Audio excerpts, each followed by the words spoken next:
Welcome to the Sailor Noob podcast, where a superfan and a noob talk about the original Sailor Moon episode by episode. I'm your host, Mikan Hana, joined by my co-host. I'm the co-host, Caliban, and the noob, and I'm ready for some baby love.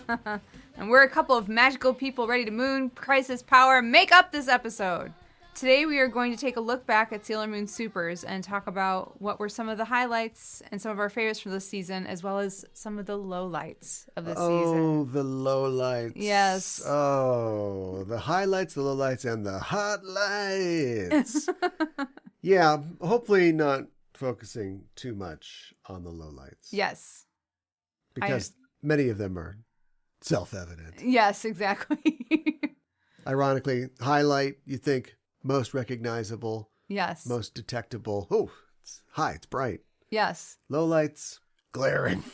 In this season, yes. Glaring in your face. Yes. But we've talked, this is a celebration. Yes, this that's is right. a celebration, Rick James. And so, yeah, let's talk about good stuff. Hey, you know what? Before we do that, though, we have a long agenda and we're going to have a good old time. A lot of things to talk about in this show, but we have to talk about our Spotify question responses for this week. Every week on Spotify, along with our episode, we publish a question that says, what did you think about this episode? And 50% of the time, I would say people actually answer that question, but usually they're just leaving little notes and things for us. And we like that fine. too. Yes. And so we've got a note from last week's show, Dreams Forever, Fill the Heavens with Light. It's a note from regular listener Fandom Casual, who says, I wish we had a gif of Cal realizing this wasn't the end of Nihilania. Table Flip got nothing. Still deserves the stickers, though.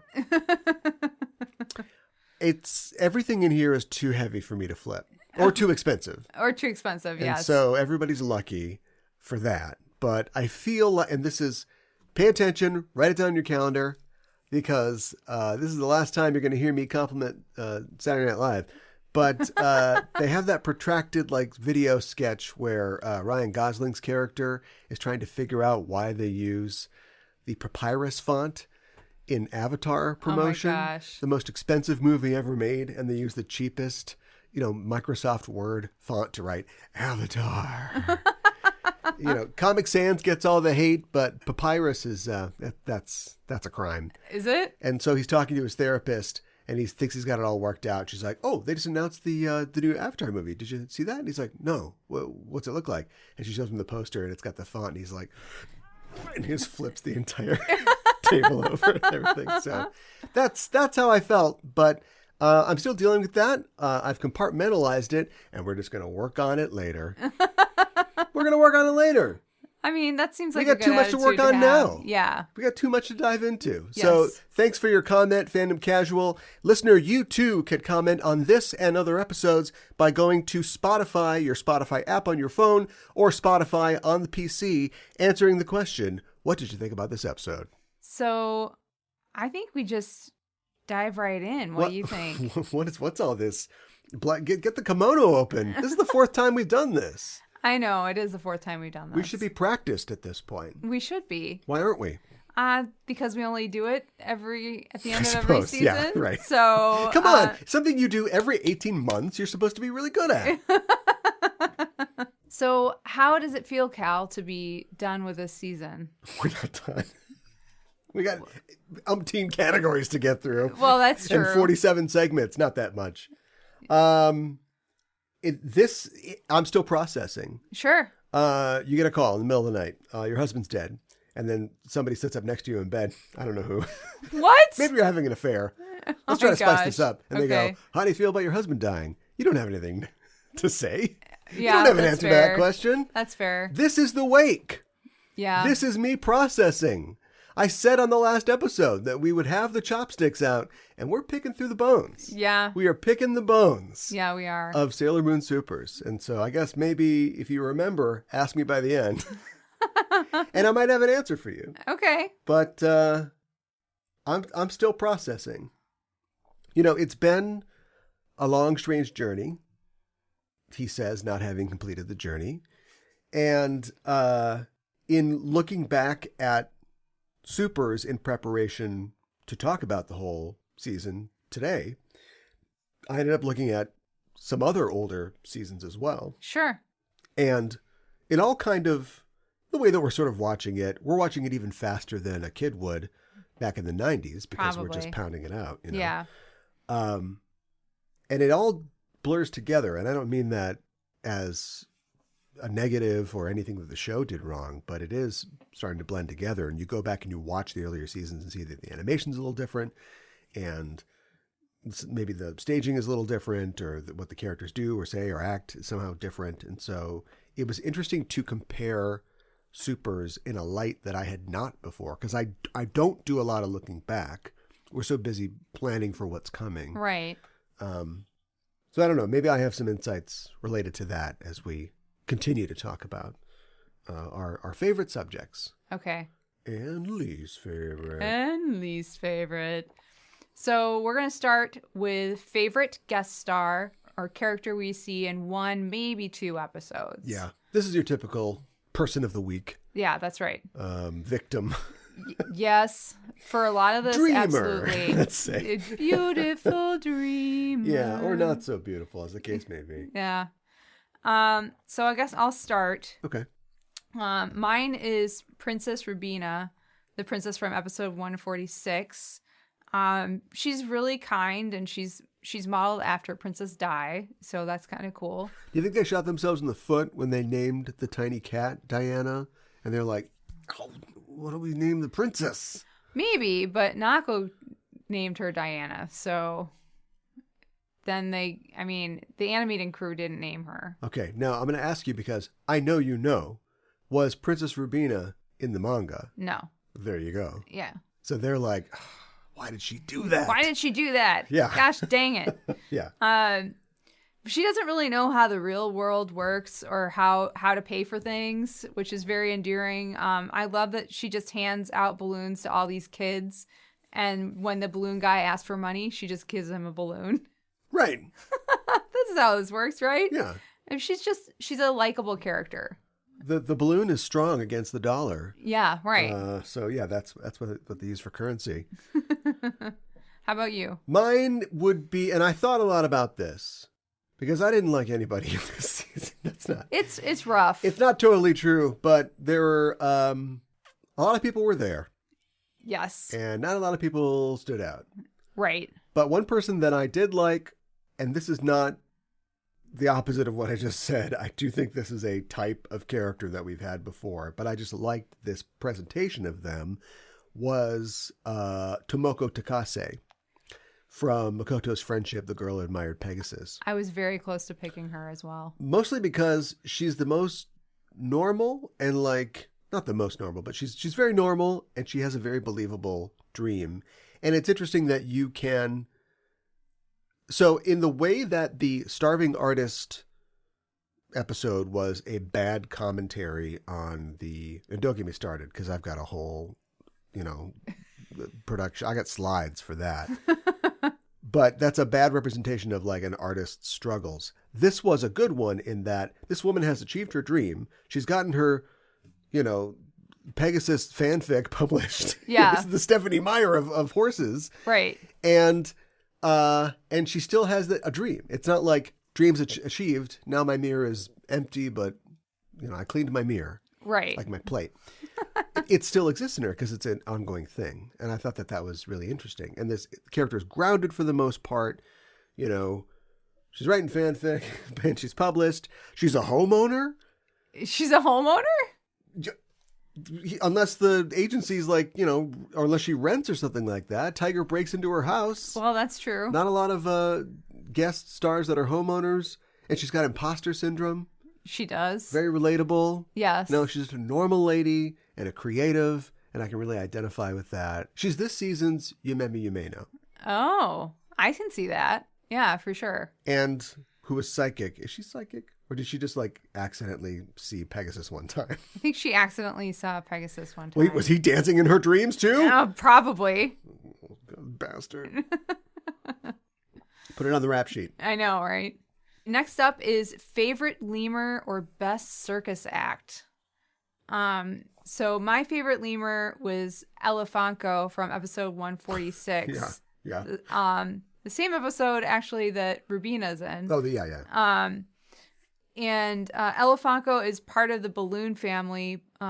Poco is her sister, and Gomu Mario is her brother-in-law. Hey. It's a bee. She's very sassy and talks a lot of smack about her brother-in-law. She even goes as far to thank the Sailor Senshi for getting rid of him. She is an elephant trainer, and the elephant is supposed to balance on top of her, but Elefanco cracks. Yeah. Which is just, it's weird to me because, like, presumably, as the elephant trainer, you've done this before, so why do you crack this time? It's like, it would be like if she got on the elephant, if she was the elephant rider, right? She got on the elephant, and the elephant was like, yeah, right. It'd be like a fat joke about her. Right. This is like a reverse fat joke. The elephant gets on her, and she cracks. But it doesn't, I'm not saying like tell fat jokes, but it doesn't make sense, as you're pointing out. Yeah.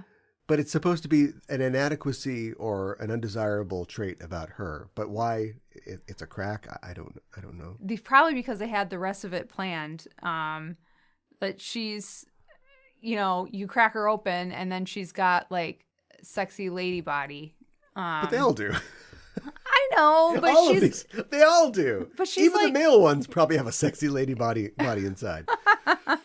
But she's just like they all do. half ball head and then like scantily clad bathing suit and keep talking. Knee-high boots. Slow down. Yeah. Take your time. And so I think that's what they were going for, but she's the only bad guy in the series that isn't stopped by Tuxedo Mask's Rose. And right. She also interrupts his speech. Right. Which doesn't happen very sassy. often. She's sassy, but she's powerful too. You're sassy, you're brassy, you're cracked. I love it. Yes. She is an amusing and effective baddie, and which is why she's my favorite lemur. Nice. Yeah. How about you? I like the lemurs this year. And we'll talk about that when we get to our data section. Sure. Very exciting. But for the most part, I like the lemurs. I think the idea of the lemurs is a solid concept, and I think you can I don't recommend it, but you can just keep cranking them out if you have to. You're never going to run out of circus acts, right? That's true. They got close a couple times, and there's a few that are impractical, but then it's just magic. Where does the trapeze come from? I don't know. It's hanging from a cloud. Yeah, right. How does Wonder Woman do it? I don't know. And because of that, and using that gimmick, that concept in an interesting way, I think that my favorite was probably Kagero Miko from episode Artemis's Affair, The Mysterious Kitten Appears. Okay. Diana's first episode. Yep. I gave her a 5, and I gave the episode a 2. Okay. So that tells you how much I liked the lemur. Yeah, right. In comparison to what was going on. Yes. She's a kickboxing kangaroo. What do you want? That was a good one. She's got everything. She's sexy.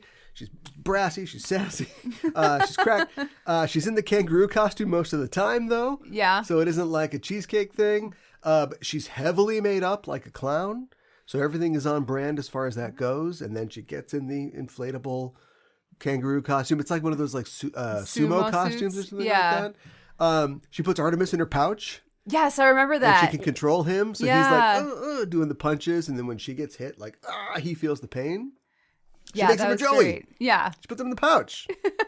And this is before they have weird body mouths. This is just a regular pouch. This is a regular Luckily pouch. for him. Yeah, thank goodness. So yeah, like I thought that was fun. She was effective. It was a cool design. It didn't go too hard into sexy. This wasn't a good episode. But it was a kind of a Mina Artie two-hander, and I like those. Yeah, I like those too. But I gave it a 2. And she had a solid take a bow as well. Very nice. So an all-arounder. Very good. Yeah, liked it. Awesome. All right. Next up is favorite episode. All right. So, my favorite episode may come as no surprise as being episode 141, Storm of Love, Minako's Grand 2 Timing Plan. Yeah. I gave this one a 5. This episode is hilarious from beginning to end. I love Minako, and it's really funny to see her trying to pull off dating Tiger's Eye and Hawk's Eye at the same time. This was a definite highlight for SuperS and an episode I would gladly rewatch again and again. I loved watching Minako run between the two dates. This episode plays on the I need to be in two places at once trope. It probably has a better name than that. The Mrs. Doubtfire. Mrs. Doubtfire, yeah. But it does it so well. Like, yes, these are things we've seen before in like sitcoms and movies and that sort of thing. Yeah, we definitely have. But it's executed so well. And this is a return to fun for the show, which I wish stuck around for more than one episode. Oh, me too. Me too. How about you? Yeah, I was just thinking about, because there's 39 episodes in this? Yes. Yeah. And mostly the extra one with the Chibi's Fun Time, Dream Time, where there's three extra short stories. Right. Otherwise, it'd be 38 like S. Yeah, I was looking at the pacing of the season. It doesn't exist. No. But you definitely get into a couple runs where it's like, everybody's got to get their powers now. So we're going to go 1, 2, 3 Senshi, and then Mako and Mina together. Yes, I know. And it'll Every be time. something that kind of depressing, or the character will be like, oh, I don't know. Do I want this? Or can I do this? Or can I write lyrics for this piano song or something? Yeah. And it just sort of drags you down. But this was an episode that really captured me, and it took place right before your episode. It's episode 140. Okay. We Love Fashion, The Stylish Guardians. Oh, right. An episode that came out of nowhere, and it was a roller coaster. And as far as I remember, there was scarcely a lame plot for the squad to get involved in. It was almost all the extraneous extra scenes were going back to Fish. Yeah. And this poor guy that she had like sort of enslaved. Yes. Ostensibly as the muse, but the muse becomes the artist. And obviously the issues that come up, or the things that you consider whenever a character like Fish comes up, that's all there. But there's the sense of fashion, which I know I complain about Sailor Moon being about, makeup and dresses and stuff too much, but we get a lot of that this year. And No, I think it's okay to have that. Yeah. So getting into that was interesting. Although we'll never see this guy again. He's the hottest designer ever this season. Next season, somebody else. You won't see any Stars characters wearing his designs probably. But just seeing the fashion, which I thought was great. There was a lot of great designs. Obviously like the gender play and like, what's going on with that. Seeing Fish get lost in the sauce. Yeah. And just going native in terms of what their mission like really is. Right. And then being like, I'm the fashion designer now. Yeah, right. I'm in control. And all the Fish dresses and the Fish couture. Lady Gaga must have saw this and be like, God damn. Fish. I could have worn Fish. Fridays I'll wear Fish. Yeah, there you go. Meat the rest of the time. There was a hilarious lemur. Gumario. One of the only male lemurs. Yes. Which is in keeping with the gender play in the app, I think. Yeah. Having a male lemur show up instead of a female one. And like he hears Tuxedo Mask's song before he shows up. Yes. He's threatening the Senshi, right. but then it's like, what's that? Italian music? What is that? He's one of the Ball family too. Yes. And it even has a good Cloverway title, Close Call. Oh, it hurts so good. It hurts wow. so good. That is a good Cloverway title. This episode is dropped straight out of the middle of Sailor Moon S somehow and landed in Sailor Moon Stars. I don't know how that happened. But yeah, a great episode. I think I gave it 5s all around and totally deserving of it, and does not too good for this place. Somebody needs to come and discover this episode. Oh my gosh. And take it off to the runways of Milan, where it will become a monster who wants to make fish dresses. Oh my gosh. To keep the metaphor going. I think most, if not all, of Fish's victims are guys. Yeah. Yeah. But at this point, maybe they're making it easy on the U.S. censors. Oh, well, maybe. Right? Maybe. Because they're just going to change the voice anyway. It's just going to be, oh, look, I love clothes. I'm fish. It's so different. I hate the way they changed it in the 90s. Yeah. But I feel like we've covered that. Yeah, we have. Is there a segment? Save it for the segment on fish. We should definitely do one. Yes, we but should. We're not going to do one right now. Now it's time to do the numbers. All right, let's talk about the numbers. I love talking about the numbers of this show. I hope people like hearing about the numbers of this show. And we've been steadily refining the metrics by which we rate the episodes and the seasons that we talk about. Show first starts, we definitely know that we have to rate something. It's a podcast, and so we think, let's rate the villain, and let's rate, the quality of the overall episode. And let's look at the trends and see if the show gets better, how we feel about it as it goes. And I think we found some interesting content. When I put all these numbers together, I look back at every rating that we did for the season, and I even compare it to, I got all the numbers together. I'm not going to read them all, but I got all the numbers from all seasons past to try to find some trends. Because remember, what's the big question that we are not posing like a thesis at the beginning of this episode? Why is SuperS so bad? Yeah, right. We're going to let that just sort of haunt the periphery of this show. But I thought I might be able to solve it with numbers. Okay. And so I looked at our ratings for this show, for this season. And the two important metrics are, in my mind, when we do a rating, obviously it's the average of the rating. Okay. And that's, in this case, there's 39 episodes in SuperS. All that tells you is, how I felt about every TV show has good and bad episodes, right? Hill Street Blues had good and bad episodes. Mm-hmm. There's one for your parents.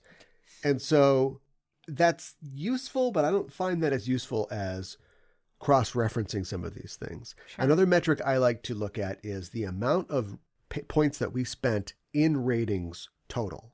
Okay. Now, later seasons like S, which has 38, and SuperS, which has 39, you'd think would be handicapped compared to seasons like Sailor Moon Classic, which has 46 episodes, and mm-hmm. R, which has 43. But you'd be surprised because the first and second season, there's a lot of episodes where we don't rate anything because they're heading up to point D, because they're dicking around in an alternate dimension or something, right. Or there's nobody to fight. They're not really doing anything. Right. So I think basically it kind of irons out. But I look at the amount of points that we spent, period, You'll see what I'm talking about when we start to get into this. Sure.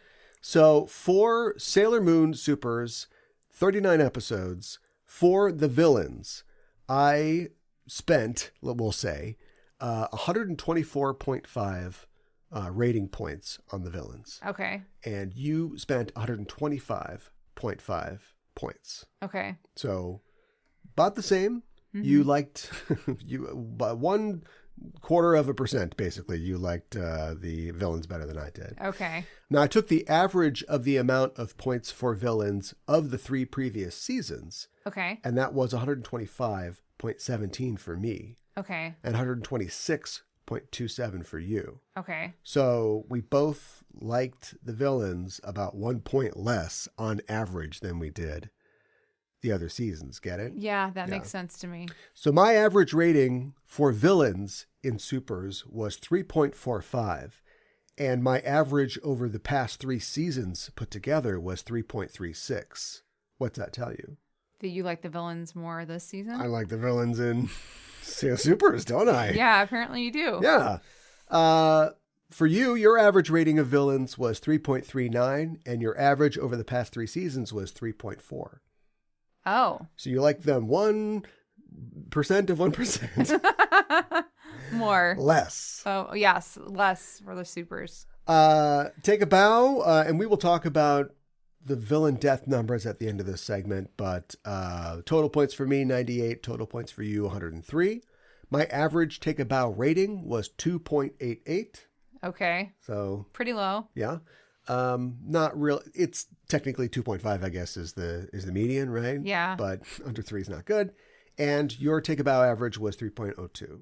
Okay. So right around 3. I was a little more generous. Yeah. Yeah. All right. So for ratings, the total points that I spent on ratings, 119.67. The average of the 3 previous seasons, 130.5.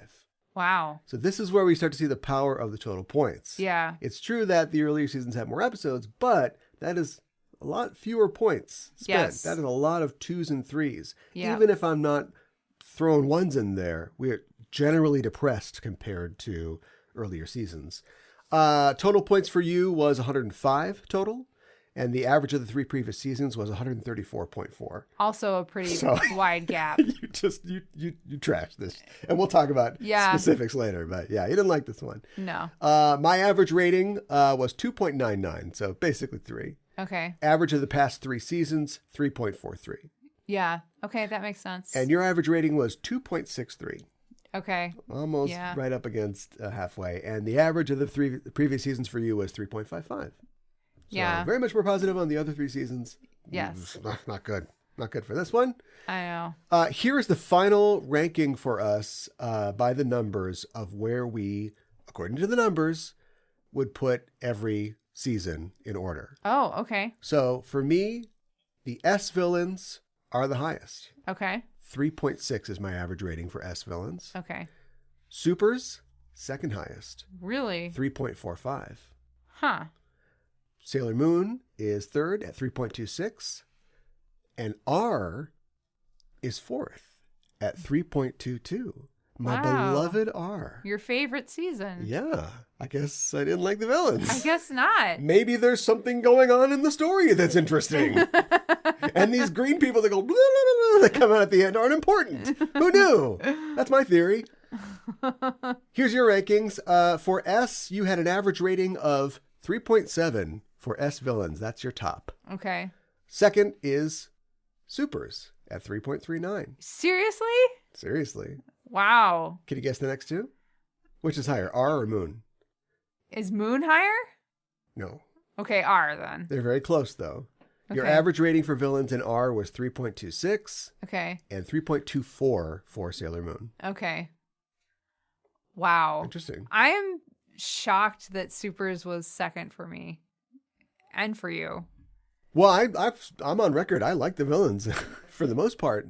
And you just talked forever about Elefantino or whatever. Elefanco? Yes, that's true. All right. So for episode ratings, my average ratings were highest for Sailor Moon S at 3.63. Okay. Second highest, R, 3.45. Third, Sailor Moon, 3.21. And then we talked about before, 2.99 for average rating for SuperS. And then we already know what your bottom one is. Can you guess what your top one is? S? S at 3.8 is your average rating for a Sailor Moon S episode. Sailor Moon R, 3.6. And Sailor Moon Plain, 3.24. Okay. So numbers don't lie. No, they don't. Unless they're infinity. That's just a lazy 8. It's taking a nap. So, we like S. Yeah, we do. Gotta change my favorite season, I guess. But weirdly, SuperS fared pretty well in terms of the villain department for both of us. Yeah, that is very strange to me. We both had it at number 2. At 3.7 to 3.34 for you, I mean, that's a statistical gap. Yeah. But for me, it's just 3.6 to 3.45. So that's in the neighborhood. That is in the neighborhood. You're right. Let's talk about Farewell, My Lovely and Take a Bow. Okay. My Farewell, My Lovely, I didn't do totals for these. I just did average. Sure. Was 3.24. Okay. For Farewell, My Lovely. My Take a Bow average was 2.88. Okay. More critical. Yeah. Your Farewell, My Lovely average was 3.37. Okay. And your Take a Bow average was 3.02. Take a Bow was not as differentiating as Farewell, My Lovely was, I feel like. I agree. And we'll talk about that in a little bit. Okay, so numbers-wise, top villain for both of us. Okay. I gave out 5 5s. Okay. Across the board, and you gave out 4 5s. Really? So I didn't get the individual names, but I gave 5 5s, and you're like the villains. You gave out 4 5s to villains in SuperS. So okay. Apparently, we both thought that there were some high points. Yeah, you're right. Sometimes that was like the only high point in an episode was the villain. Well, I don't disagree. Yeah. Worst villain. My worst villain, I only gave out 1. It was Mrs. Togi Togi, the potted plant from The Mirror of Truth. Okay. That's the artist episode. Yeah, that wasn't... She was barely around. Yep, she barely did anything. Yeah. Your worst villain, it's hard to say. You didn't give out any 1s. Really? No, but you gave out 8 2s, including Hawk's Eye and Tiger's Eye. Yeah. So I have something to say about that. There's nothing magic about 1s. 1's just the lowest you can go, but you can get pretty low before you're at a 1. Yeah. And you gave out 8 2s. Yeah, that's a lot of 2s. 16 points as compared to 40 points if you gave them all 5s. So. Yeah. Top episodes. Cal had 2. That's me. I had 2 back-to-back 5s with We Love Fashion, The Stylist Guardians, and Storm of Love, Monaco's Grand 2 Timing Plan. Yes, very nice. That was my peak. That was when we're flying. This is it. Yeah. We're in the air. Yeah. And it was wings fall off, dead. I also gave a 5 to the episode The Amazoness, Nightmare from Behind the Mirrors, as well as Labyrinth of Mirrors and the finale. So I give out 5 5s. That's a lot for this season. Yeah, you gave out 1 5-rose rating this year to Storm of Love, Monaco's Grand 2 Timing Plan. My favorite episode. Yep. And worst episodes, I gave out 4 1s this year, but I did give a 4 to the villain of a 1-star episode. Okay. Episode 131, Catch Pegasus, the Amazon's Trap. Okay. So I don't know what that means, but 4 1s. But I did like the villain. So there is, we like the villains, but not like the episode necessarily. Yes. And then Mika gave out 6 1s this year, and specifically a 1 to Pegasus's Secret, the boy who protects the dream world, to which I gave a 4 because it's a Freaky Friday. It is a Freaky Friday. I think I gave it so low because I felt like they didn't handle it that well. Well, they didn't. It was kind of a hot mess. Yeah. And I really did not like how much they objectified Chibi in that episode, but A little weird. it's a little First weird. thing she does, take a shower. You know this is true. Start drawing it. Right. We'll figure out the plot later. Just draw it. Yeah. So what do we learn from all this? Here's something I learned. Yeah. I complained more, but I think I was maybe a little less harsh rater. I think you're right. Yeah. Yeah. I gave out a lot of 3s this season for episodes. A lot of 3s. A lot of 3s, 8 2s. Yeah. I think that I felt like if I didn't really like it that much, but it was okay, then I gave it a 3. Well, yeah. But I felt like that so much. I barely gave out any 4s, and I gave out only 1 5, like you said. Yeah. I just feel like this season didn't add up to as stellar as the past seasons. Well, I think. So what I should have done was I saw the data. I just didn't note it. But I'd like to go back and see how many 5s and 1s we gave in previous seasons. But sure. We'll just have to do that on the wrap-up show for the entire show, I guess.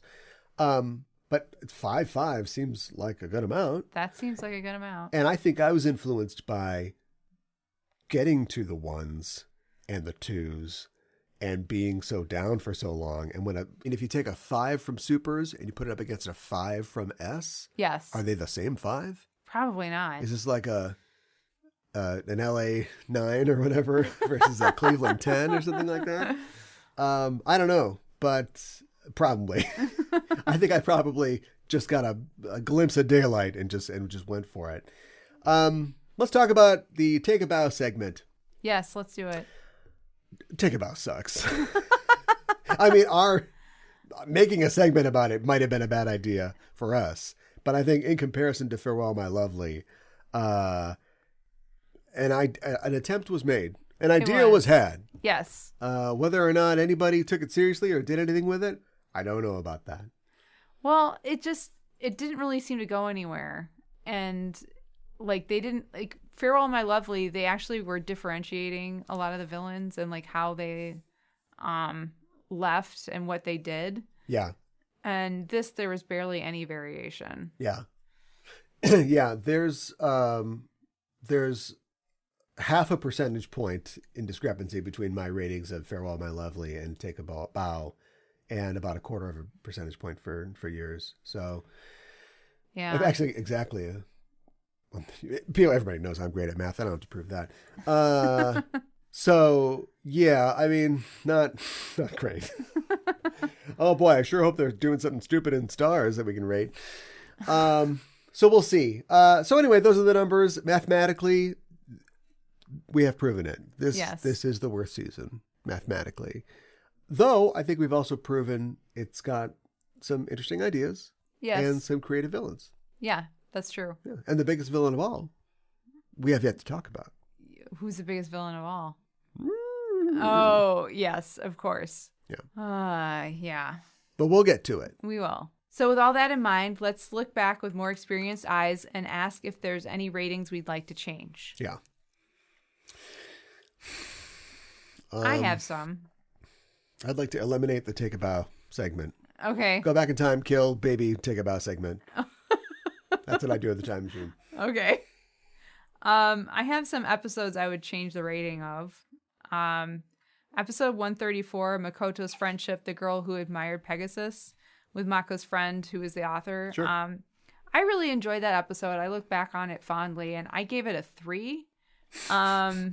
So I would like to give it a 4, because I think it deserves that. I like their friendship. I love how when they met and like Mako is just like tough and like scaring off the guys who were picking on her, and then right, yeah. And then like she has to read the entire manuscript. Right, and she's like, "Oh, this is great." Yeah, but she's like, "Sit there, bloody knuckles, holding the script, just beating up a gang full of guys." Yeah, right. Yeah, that's good. Yeah. All right, you got something good there. Exactly. Yeah. But I thought that was stellar. I have a second one too because I couldn't decide. Oh. Episode 137, Forest of Illusion, A Beautiful Fairy's Invitation. This was when Fisheye pretended to be a fairy. Yeah. In the forest. I also think of this one fondly, and I gave it a 3 as well, so I'm going to give it a 4. I remember that we were pretty weirded out by the episode. Yes and no, because I feel like they were like 2 like consenting adults, even though like... Right, but that was what was weird about it. If Ash goes off and chases like a magical fairy dust butterfly to put in a ball, we know that this is not a real world. Yeah, right. In this show where, yeah, they're fighting, speaking of balls, living balls who crack, but also, I'm glad I finished that speaking of balls thing fast, but also they deal often with real problems like, my girlfriend is back from Africa and she hasn't called me. There's a man who calls my young niece late at night or whatever. Right. And so having like a guy look for fairies, and we know he loves fairies and thinks about them a lot, but does he really think this girl's a fairy? Or is this some weird kinky cosplay thing that they're doing? And then she's like a demon person, from Dream Hell, but also she's kind of into this guy and leading him on because she enjoys the attention. And so it's like, this is just like the swamp outside of a Comic-Con. Do you know what I mean? That's the ooky feeling that I was having about it. Like, what are we saying here? Okay. But Ash going after a Butterfree, like we understand what's happening there. Yeah. Did I get that right? I think so. You did, yes. What is an episode that you would change the rating of? I can't change the rating. It's too late. They are locked in. But I guess if I could change one and get a second chance, it would be episode 154, Clash of Dreams, Minako and Makoto's Broken Friendship. I think I have boken friendship here, and this is a friendship where they hit each other with sticks, but it's broken friendship. I was pretty harsh on this one. Yeah. I'm not going to lie. Sure. I called out the formula. I think I was really hitting the formula of seeing every small business in Tokyo, and this is how you make a cartoon show. You go, like, oh, this guy sells catheters. Oh, look out. It's a pea demon. And also of them finally doing a Mako Mina episode again, but having it just be a fight over a teddy bear. Yeah. And a man. Yeah. And I think I pointed out the ropey animation, and I'm talking myself out of the second chance. But remember, and I got this from looking back at the scores, this was at the end of a long slide down. I gave this a 1. The ep before, actually the 3 eps before, I gave a 3, a 2, and a 2, which was the piano teacher one, the Raise in a Magazine one with the single Japanese female, and the dentist one. Okay. So the show was basically flailing with no central theme to fall back on. Just how do we get these kids their powers, basically. Yeah. This is just like editorially mandated, stuff to do. Nothing that ties back to the central theme of the season, which I'm still not sure what it is. We can maybe talk about it later. But this episode had some good stuff. It had Mina doing her idol bit.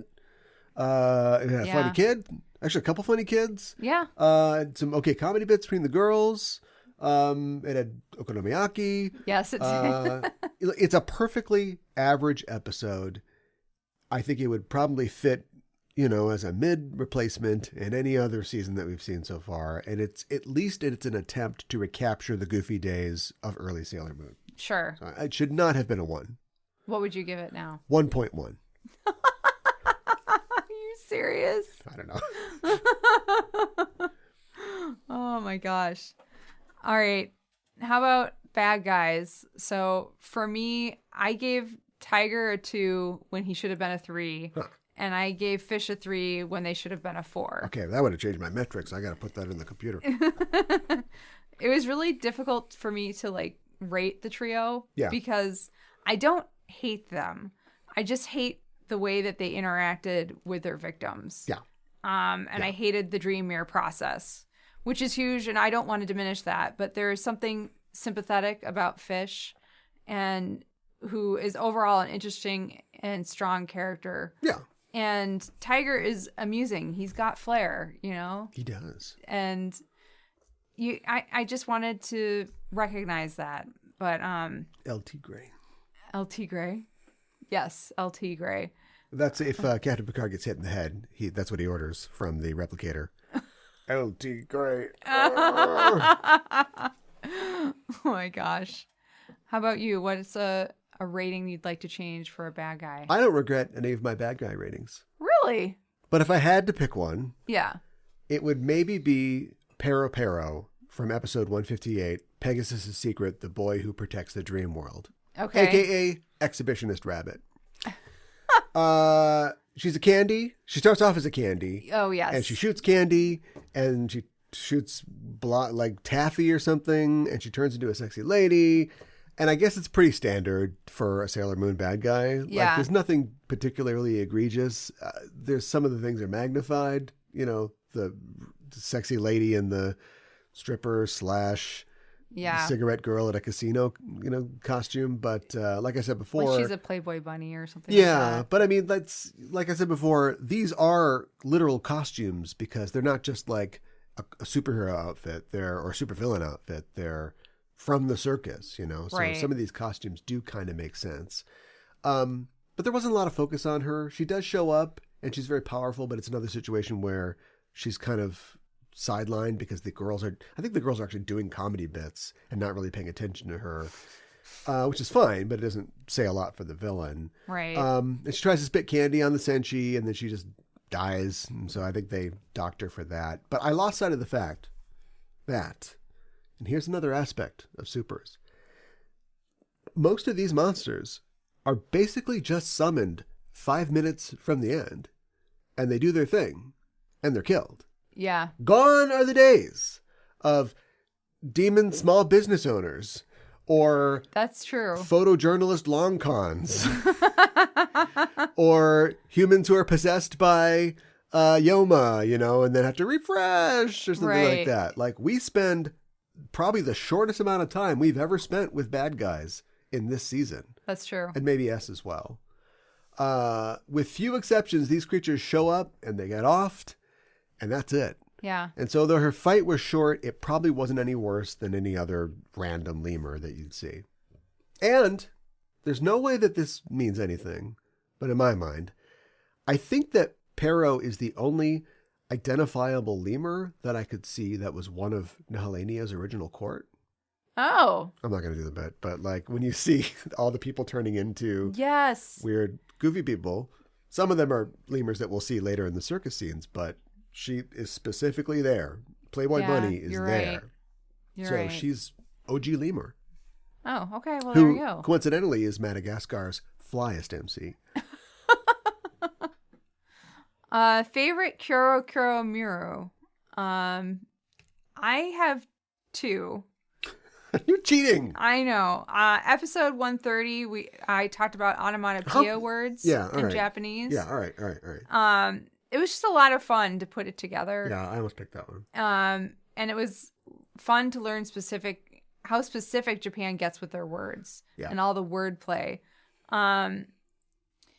And a lot of the onomatopoeia are syllables that are repeated, like wan wan is the sound a dog makes, and pata pata is the sound of cloth lightly flapping in the wind. You know, the sound of cloth slightly flapping in the wind. Yeah, I know. And sometimes it feels like they're just like, we got a bunch of characters left over, just dole them out in pairs. But some, like the gara gara being like the rattle or something like that, like that fits. And some of them are really good. Some of them are really good. And I love the minutia of it. Yeah. You know, it gets very specific. And I like that they have sounds for like so many different things. It's a wonderful language. It is. It certainly is. My second one is episode 146, Matsuri, or festivals in Japan. Mm-hmm. I had a lot of fun putting this one together as well. I got to talk about 3 very different festivals. Yeah. The Awa Odori Matsuri, the Kurama no Hi, and the Kanamara Matsuri. So the dance festival, fire festival, and the Festival of the Steel Phallus, or the Penis Festival. I'm so glad we got a chance to say penis here in this last episode. I know.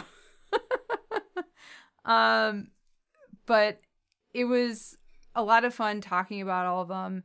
I think they're some of the most fascinating Matsuri in Japan, and it was fun to learn more about them too. Yeah. How about you? My favorite was the history of the auto industry in Japan. Okay. In a not a great episode. Don't remember when I gave it. Didn't love that episode. Thought the lady building the car was kind of dumb. But it's probably due to the fact that, I mean, I grew up in an age when the entrance of Japanese cars into the marketplace in the U.S. was a big deal. Yeah. And we talked about, here's a plug for Sailor Cinema. We talked about Gung Ho on our Patreon, the Michael Keaton movie. But it was interesting to hear about the history of the companies behind those cars and whether they're still around. A lot of them are defunct. Yeah. Or have been absorbed by other zaibatsus. And I also like the weird Japanese car names. Oh, I love that. Just like, that was great. Get me the dartboard. I thought that was really good. Nice. Favorite food. So there was food in this season? I know. So there wasn't a whole lot of food that we covered in depth. There was like 4, I think, that we covered in depth that we hadn't talked about previously. Yeah. On the show. Yeah. So my favorite was kakigori, or shaved ice. Right. It's just fun to talk about it. It's delicious. It makes my mouth water just thinking about it. I have since had Korean shaved ice, which is very similar, and it was matcha with red beans and mochi on top. Yeah, the azuki beans, the sweet beans. Okay. Yeah. Yeah. It was very good. It's like an entire dessert plate. It is. On top of a mound of shaved ice. Yes. Huh. Okay. Yeah, it was hard to pick. You know Usagi, she loves eating. She does. Not anymore, baby. She barely does in this. And she even shows up late to Fruit Parlor Crown. Yeah, she does. And all the food's eaten. I guess I got to pick something. So I picked Japanese cream stew. Okay. Which I was fascinated by and to learn about. And then I learned that it's just chicken stew. Pretty much. I don't know if they put a biscuit in it, but just you make a roux, you boil some vegetables, some chicken, maybe some pork. Yeah. It's just a white stew. That's all it is. It kind of reminds me of chicken pot pie. Yeah, right. Without the crust. But they do or don't have biscuits in Japan. Biscuits like crackers? No, we're in America. I mean, like biscuits, like lard, flour. I don't think they do. Yeah.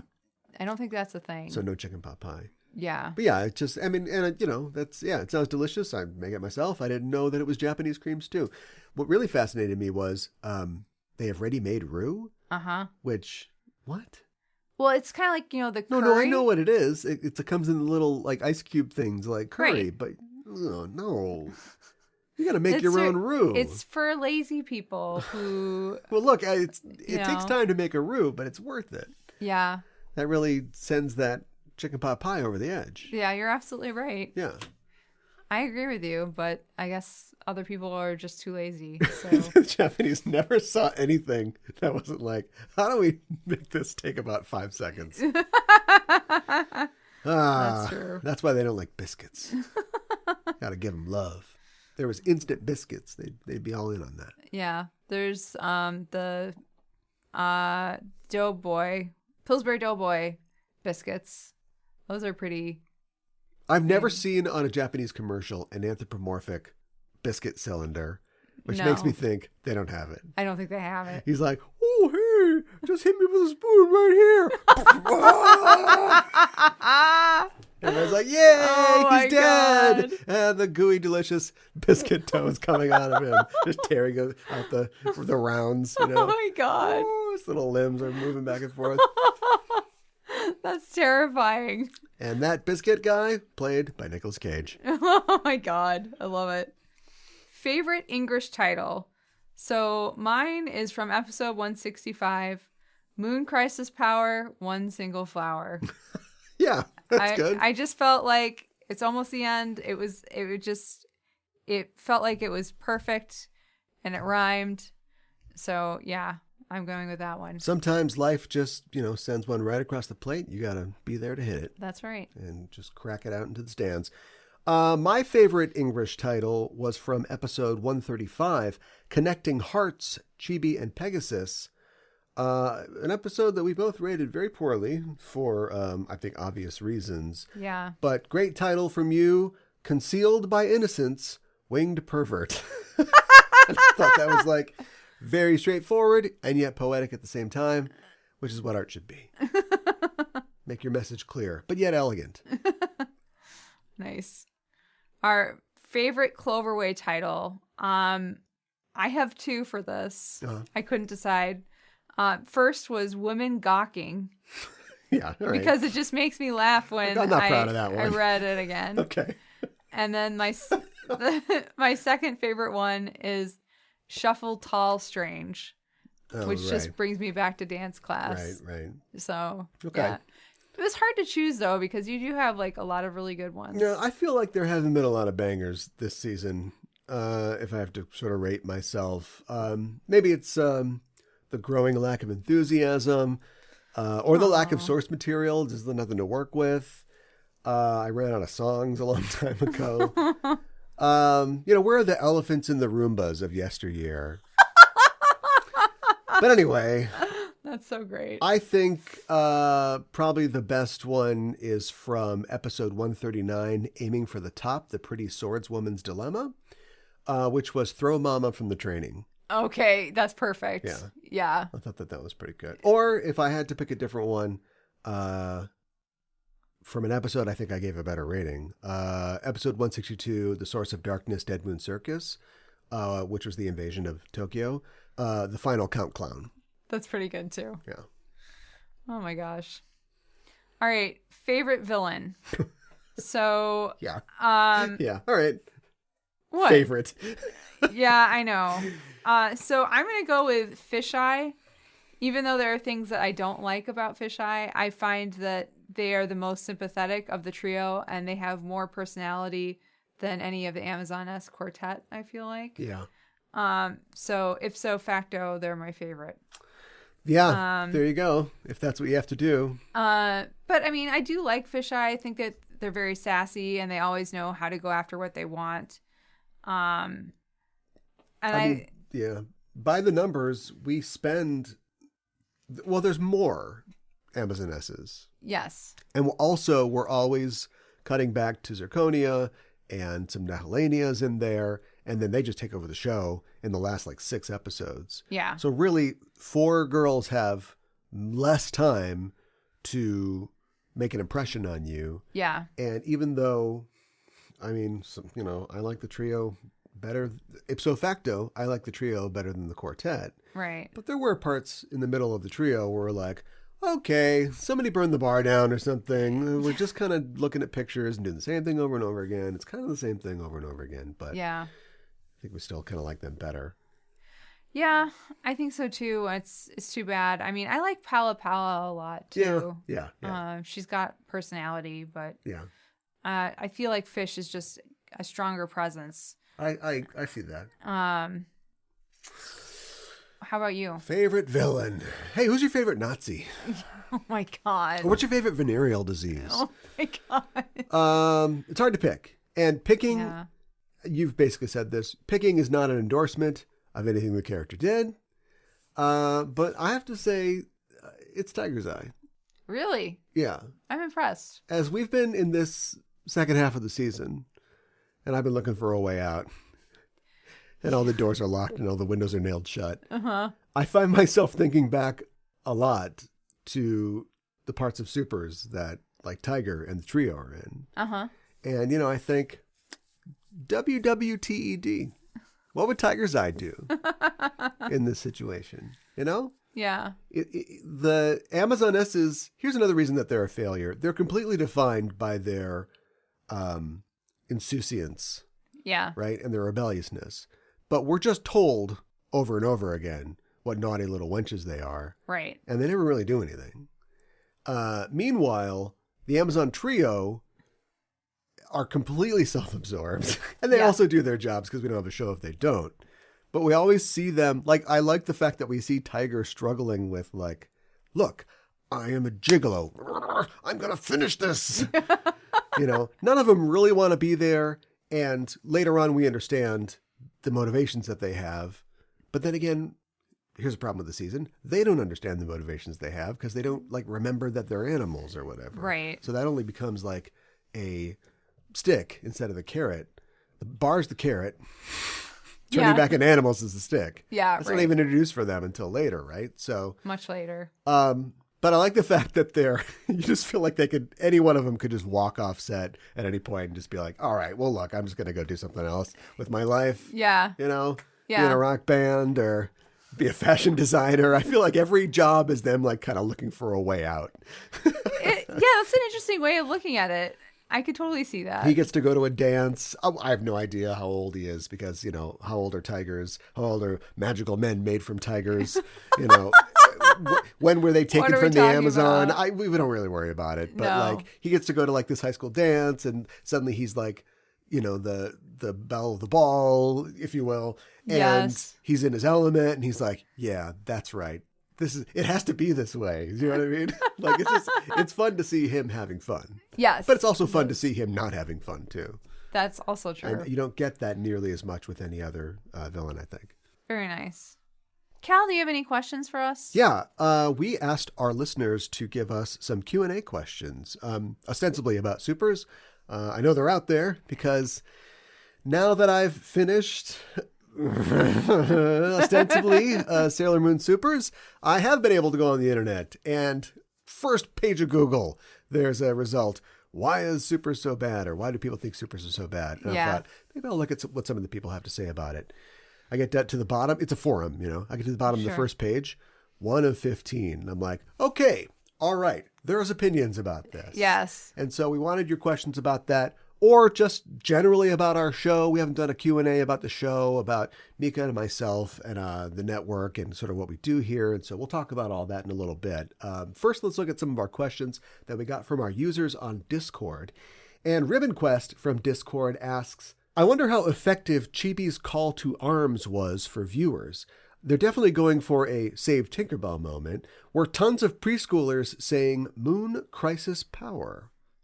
What do you think? I mean, I can't time travel back, and I can barely search the Japanese internet, but do you think that this would have affected audiences the way that it seems to be intended to? I think so. Yeah. The thing about like Peter Pan is that it's basically like a it might actually be is it Panto? I have no idea. It's Panto or a descendant of Panto. So it's designed for, the audience is there. They're 6 years old. They're vocal. Right. You are communicating with them and breaking the fourth wall. And so that's like a natural tradition. You do that in a cartoon show. Does it seem pandery? That's my question for you. I think and maybe Ribbon Quest's implied question. Maybe a little bit. bit. Do you feel like this is justified, or do you feel like it's like, come on, guys, like this? Yeah. All the kids in the world are loving this. This is a kid's show now. It's always been a kid's show, but it is definitely more of a kid's show than it's ever been. I mean, I think you bring up a really great point. Like, it is maybe a little bit pandering, to say the least. But in a fun way. Did this show used to be more anime? This show used to be more anime, like have more anime tropes and that sort of thing? Yeah, more recognizable as anime. I think so. I think this season kind of just brought that down for whatever reason. Is it Chibi's fault? I don't want to lay that on her. I don't. Chibi is the Captain Marvel of the 90s. No. I don't mean that. So look at it. It's less violent than it's ever been. That's true. Kids. Right? Yeah. It's disappointing that Chibi is central but very passive as compared to when Sailor Moon is kind of the central character. That's true. And I just think it's interesting that when you take, what Ribbon Quest is pointing out, this obvious appeal to the younger viewer. Right. And then you think about the fact that nobody's gotten their head blown off, or Ray hasn't set anybody on fire this entire season. And you just look at how it's a lot more situational comedy than it's ever been. That's true. Sailor Moon kicking and things like that. Like, is that a part of a specific pivot towards a younger audience? Did they 3 years in go, time for the new batch? I think there's been a lot of theorizing that they were trying to reach out to. Well, I'm a noob. This is the first time that I've said that, so yeah, maybe I'm just picking up on what people have already said, but yeah, a lot of people feel like they were trying to reach a younger audience and focus in on Chibi that way. I think maybe they were thinking, kids don't know what a vacuum cleaner monster is, but they're going to love this circus elephant and clowns. But they were thinking about like this started, like 3 years ago, and how do we keep people still invested? Well, 3 years is a lot when you're a kid. It is. So you're telling me. Oh my God. No. All right. So I don't know if that answered the question, but we tried to attack it as best we could. I think yes. Okay. Right? Yeah, I kind of think yes. They're not still selling toothbrushes off of this thing today because people didn't like this show at the time. Do you know what I mean? Yeah. I think it probably had that effect. I think it did too. Can you put yourself in the shoes of a 8-year-old in Japan? And you can? You have very small feet. Would it work on you? Yeah, I think it would work on me. I'm a very impressionable little kid, so yeah. I would have. Yeah, I would. Well, if there was there's a lot of boy versions of this. That's probably the problem. But yeah, it would have definitely worked on me, I think. Fourth Gorgon on Discord asks, I'm curious if Mikan Hana cringed this hard the first time she saw this season, or if it has just gotten worse with time and with the SVU sound effects. Here's one. Come on, cry for me! Ellie, get up! Come on, man. Come on! So I don't remember being this weirded out by it when I watched it the first time. Yeah. So when you were a 9-year-old in Japan. Yeah, right. So You said that it was kawaii, not kawaii. yeah, you're right. It's way more cringy now. I just like as an adult rewatching this, you can't not see what is there, and like you can't not see like an older man, even though Pegasus maybe is a boy-ish. He's still older than Chibiusa, and 3 years is a lot. yeah, 3 years is a lot. 3,000 years is a lot. That too, and him telling her, oh, hey, don't tell anybody about me. I mean, but even then, stranger danger was like a thing, right? Yeah. So it absolutely if I was a parent and I know, I know the move is the kid's watching it, so I don't have to be there. But if I walked in and was like, what's going on now? I know. Honey, if a magical Pegasus horse ever comes to you and tells you to hide a gun, don't do it. Fourth Gorgon adds, I feel vindicated listening to Caliban's reactions because I kept groaning and cringing so hard the first time I saw it. And when then my partner suggested I stop watching a show I clearly hated, I had to explain that I was going through hellfire for a higher purpose. Well, thanks for going through that hellfire for us. We did it for you. Yeah. On Discord, Cincy Raz asks, Mika and Hana, do you remember where or when you first saw Sailor Moon and what drew you in or hooked you? Yeah. So I remember the first time I actually saw a t-shirt with Sailor Moon and other Senshi on it, and I really liked the art. And so I went ahead and I bought the shirt before I'd even watched the show. So that was the first time I saw something Sailor Moon out in the wild. I got it at Ragstock, which is a vintage store. It sure could have been from anywhere. But it was brand like new. Goodwill. It was brand new though. Right. But I had a good friend who was really into anime, and I had a feeling she watched Sailor Moon, so I asked her about it, and she brought over her tapes. I used to call her my anime dealer because she knew how to get the goods. But yeah, so I started watching Sailor Moon with her and got into it. The rest is audio podcast history. That's right. Cincy also asks, Caliban, as an outside observer, what were your initial thoughts on what Sailor Moon was, and has that changed over the years? And I think that we've talked about this on a previous Q&A, but I'll run it down. My initial thoughts were for girls. It's girl stuff. Don't care about that. Because I was watching Bubblegum Crisis, which featured girls, right, but they were in robots and riding motorcycles. Totally different.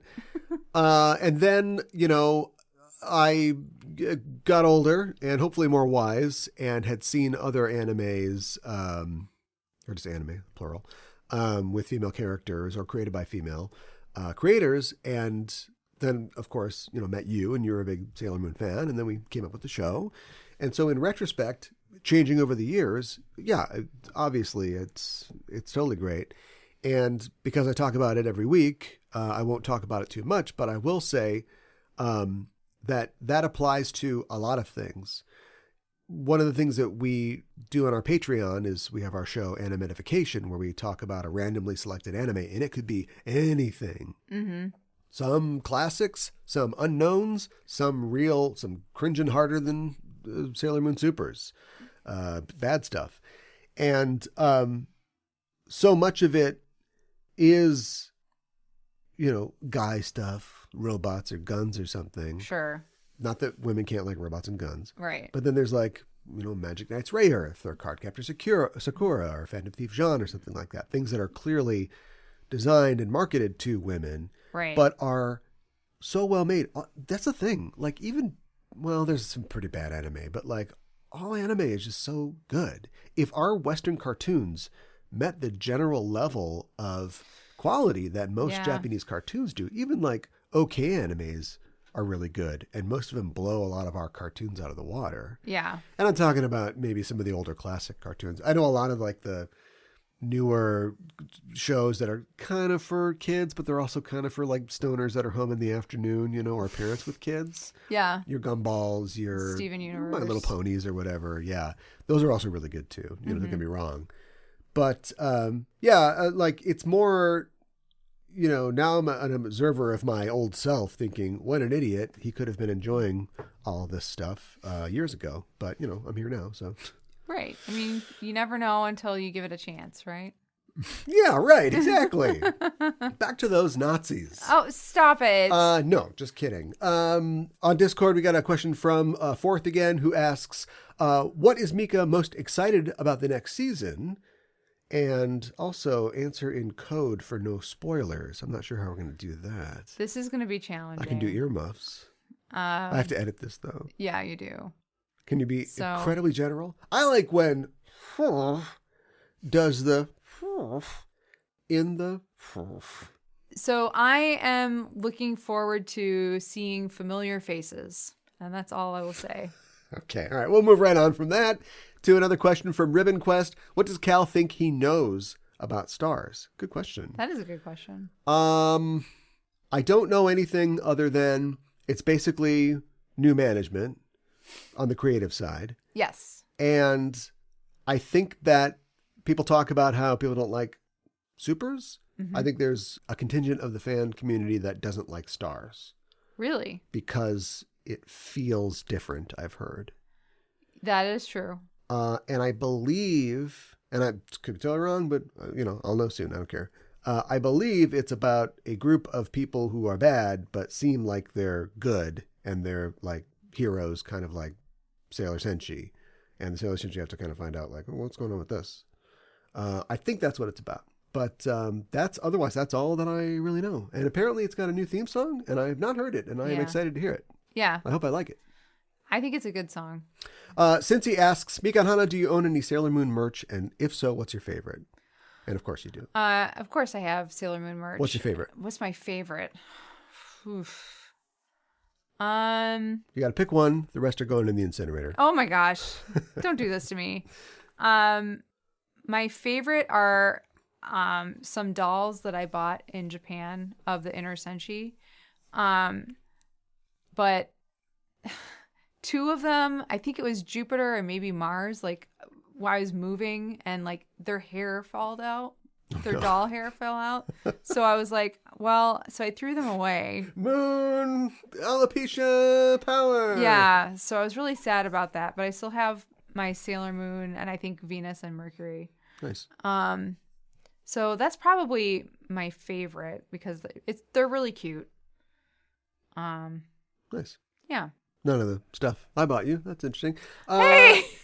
And then Fourth from Discord asks, for Caliban, F, marry, kill with season 4 specific characters. Oh my God.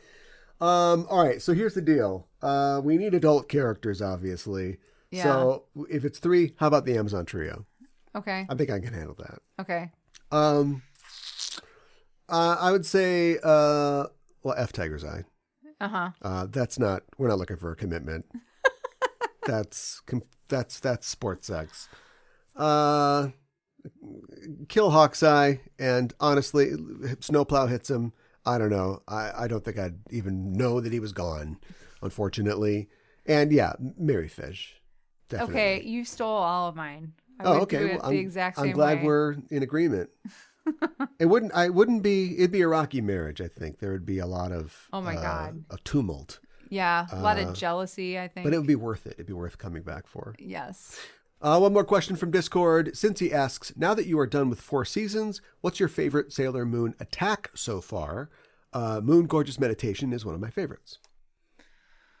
Oh. I just want to say that in getting ready for this question, I Googled Sailor Moon attacks to refresh myself. Yeah. And one of the first hits is Cincy's video of all the attacks. And I almost had a seizure watching it. It's like all the attacks together playing simultaneously on one screen. So, oh my gosh. Very good job. That's intense. In the editing and the assembly. But I was like, "Rrr." I think probably Burning Mandala. I really like that one that Mars does. Okay. So, yeah. My favorite is the point blank crescent beam when you put your fingers on somebody's forehead, and then you put your hand over your fingers so you don't get any on your face. No, I do like that one. I like Bernie Manilow too. I was reacquainted. I forgot about Fire Soul Bird. Oh, that's a good one. Remember too. that? Yeah. That's when she does the Ofuda. Yep. And then she throws it up in the air, and then she fire souls into the Ofuda, and it becomes a flaming bird. And she's done it like once. Oh my God. But that one's really great.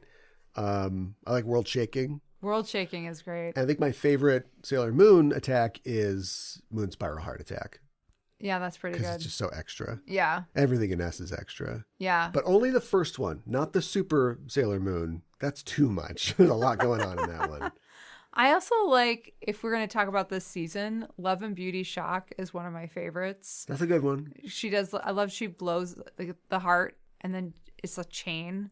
I just love it. They all get it with like one requisite new attack, but there's not a lot of new stuff in Supers. Yeah. Like she used to get a new thing every like 12 episodes. I know. She's refreshing and she's cleansing and she's lifting, she's separating, and we're just kind of, I don't know what happened, but we're just kind of locked into one thing. And then Chibi gets a new thing and it's get down on my knees. Come on, everybody, pray with me. Yeah, And right. That's all we do. So Yes. let's move over to Twitter where we got some questions from Twitter users. XOXO_Valkyrie asked, why did they make a whole season based off a preschooler's love for a man? And also, do you guys like Chibiusa? In my opinion, she's so annoying. So first part first. Okay. Why? That's a great question, Valkyrie. Yeah. Let's just open it up. Why does any of this exist? This is our opportunity to talk about it. Why does this exist? I think that's a great question. Why? I mean, obviously, Naoko Takeuchi's to blame. We've got to put a boot on the Ferrari. Catch her. Yeah. I do think it is a little bit different in the manga, but it is still there. Yeah. So, I will say this about the manga, like, Usagi and Mamoru knew about Pegasus the entire time. They could see him. He wasn't a secret. It wasn't a secret friend. So it was not as overtly bad. Now, I hate to be the guy that tries to insert Kunihiko Ikuhara into every conversation, but here comes some Ikuhara. Yeah. I'm watching Revolutionary Girl Utena and doing a podcast on it on our Patreon. And there is older male characters victimizing younger female characters. There is the whole thing is a protracted mystery that will presumably only drop in the last couple episodes. We'll finally learn all the answers and who the smoking man is and all that stuff. So it's like, I know that he's not in charge of the entire thing. Like he doesn't write every script, but is that his hand in this whole thing? Maybe. I don't know. I don't like the idea of that it's anybody's idea, but obviously somebody had the idea. We talked about how Sailor Moon S has similar features, but they are not so exaggerated. And a character like Tomoe, we don't understand who he is necessarily. Right. But he's present from the beginning. Right. And then there are steps where now we see that he is a guy in a lab coat. And then we learn very quickly that he apparently is Hotaru's father. Yep. And then there's a whole thing where upstairs, downstairs, have some Right. cookies. Hold on. Right back up. Oh, you want some tea? They're doing that. And we wondering why he's doing that. And then we learn his backstory. And then we learn that he's possessed by a monster. And there's a continuing escalation. There are steps to walk up. Whereas this is just, you don't know anything. You're not going to know anything for a long, long time. And then we're going to have like 7 episodes at the end that are just like one long movie where we just blow it all out. Yeah. Preschooler for a man. I hate it. Can I just say that? Well, I hate it. It's funny that I think that the outside observer would go, it's Japan. I mean, they just raised the age of consent to 16. But there's very few anime that we've watched just randomly that have been like, oh, what's going on here? Yeah. There's a lot of things where I'm 18 and I'm in high school. Me too. And then it's like, whoa, like I'm going to turn this robot on by, Yeah, right. And so that's all weird, but there's hardly ever any age stuff. Yeah. I don't know why it's such a... And it's the abstraction, I think, of him being a magical horse creature, and also the dodge of, well, he's a boy. Right. Well, he's voiced by an adult man, but I suppose they all are voiced by adults. And that's how you get around it, I guess. That even though he's a boy, he's clearly older than Chibiusa. Right. So I still feel like it's Uki, you know? Oh, no. Certainly it's Uki. And it's funny. We mentioned, like, you know, an age gap or an age difference before. It's a big deal. Something that frustrates me about Chibiusa's depiction in this season is that they can't decide how old she is or how old she's supposed to seem. I agree. We first see her and she's, you know, she's a small child. She's a kindergartner. Yeah. She can land on your head. You're fine. And then she goes back to the future. Years could have passed in the future. That's true. And she comes back. She's a little taller. And sometimes you get the idea, oh, this is an 8 or a 9 or like a 10-year-old. Right. But then she's like getting into her footy jammies, you know, and she's getting into bed. And it's like she's obviously very young. Yes.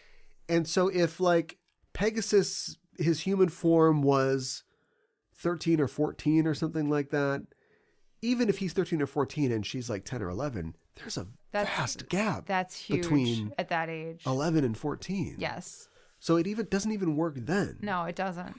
And so I think they're caught between this thing where we want to age our heroine up, but then we got to erase a year of her life to keep her, you know, in the target demographic, I guess. And then when it's just, well, we've committed to her rise, she's going to go to high school, so now we need somebody else.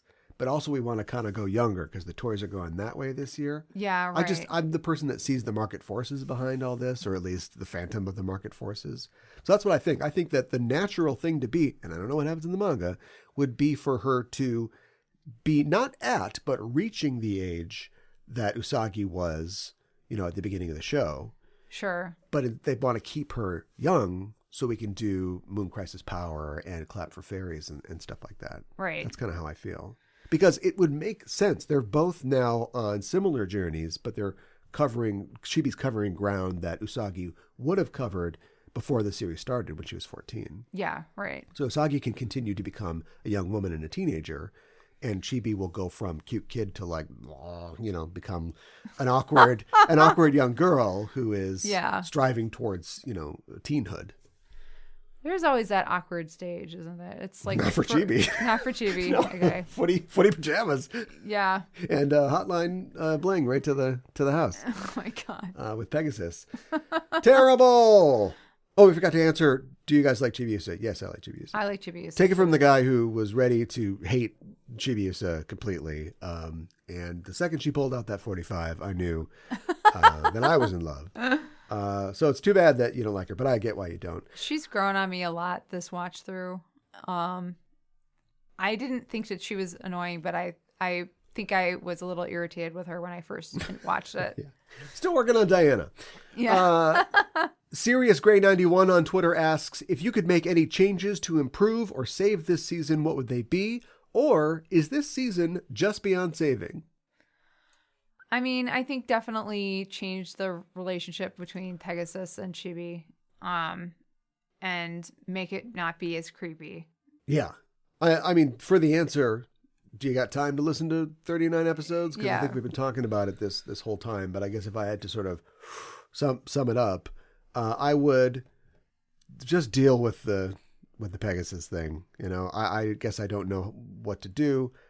I suggested making Chibi seem, I'm not trying to get her within like, you know, 5+7 romantic age, but just make her seem more capable and less like a little baby child. Yeah. You know, then it's a kid, because we all did things that we weren't supposed to, or snuck around, or, you know. That's true. Have her be more of a participant and less like this horse has just found her. It's weird and victim-y. Yeah. Also, I still don't really know what this season's about. Other than dreams. Yeah.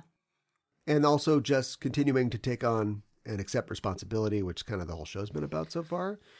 Here's something that I was thinking about, and I hope this answers the question. I don't even know if we're there anymore. What's up with the vast amount of unrequited and questionable love in this season? If you want to start, this is kind of before, this is pre, but if you want to start with Luna and the Astronomer, we can start there. Yeah. Shingo and Ami. Yep. Mako and Tiger. Yep. Mina and Tiger and Hawk. Yep. Nanako and Ray. Yep. Mina, Mako, and the Married Guy, which is one of my favorite TV shows. Siri and a Starving Guy. Chibi and a Weird-Looking Fisherman. You got college guys from the 20-year ceremony. That's true. Natalania and Helios. Yeah. She's essentially a full-grown woman who's like, hey, kid, give me that horn and also that crystal. Oh, my God. Kids! It's a kid's show. What's up with that? That is weird. Yeah.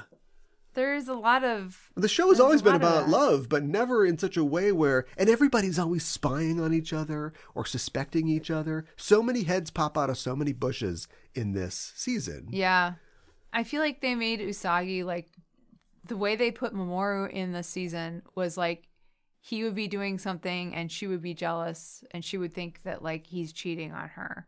But that would happen once in a while. Yeah. And it happens like twice in this season too. At least. But, yeah. At least. Yeah. It's just so strange. So I would just refine, to make it better, I would refine more what this is about other than a kid hiding a magic horse. Yeah. Like it's a, Disney afternoon movie. And also the mechanical things that we've talked about before in the show. Just set it up more like S, have like tiered reveals. Yeah, definitely. Don't sandbag us for so long. There's just no point. We just get into the grind of lemur after lemur. Have it be going somewhere more. Also, the stakes are very unclear. It's if a legend lady is going to step out of a mirror, with darkness, clearly that's bad. Right. But it isn't like we're going to kill you in the past to secure our future. It isn't like an interdimensional Lovecraftian creature is going to destroy Earth, and put goo girls on everybody. What's the problem? What's going to happen? It's dark and there's webs, I guess. It doesn't really, and we all have to watch terrible circus acts. They whip you and not the animals. Oh my God. @Amboto on Twitter asks, what would you want to change more about SuperS? We've talked about that, I think. Pegasus's whole vibe, or the trio's SA metaphor attack style. And SA means what you think it does. Yeah. The kind of thing we have a trigger warning for. I think we talked about the first one. Let's handle Pegasus's vibe. Is there a way to make Pegasus less creepy? Yeah, I think there is a way to make him less creepy. Like, maybe don't have him say, hey, don't talk about me where I'm a secret. E.T. Okay. Yeah, E.T. Don't do E.T. Pegasus' neck. So if it's glowing. Phone home. Oh my God. What's your home phone number is what I meant to say. Oh my God. But like E.T. doesn't talk. Well, he repeats words. But he's hiding an E.T. Yeah. A Mac and me. This is a thing. A kid hides a thing from their parents. Hijinks ensue. That's true. There are no hijinks. No, there are not. So to have him, maybe he doesn't talk and she talks to him. So it becomes like a Dear Diary, kind of thing. Chibi's getting her feelings out. And maybe Pegasus is thinking things to himself like, I wish I could help her, but there's nothing I can do. Impossible to sustain for 39 episodes. I agree.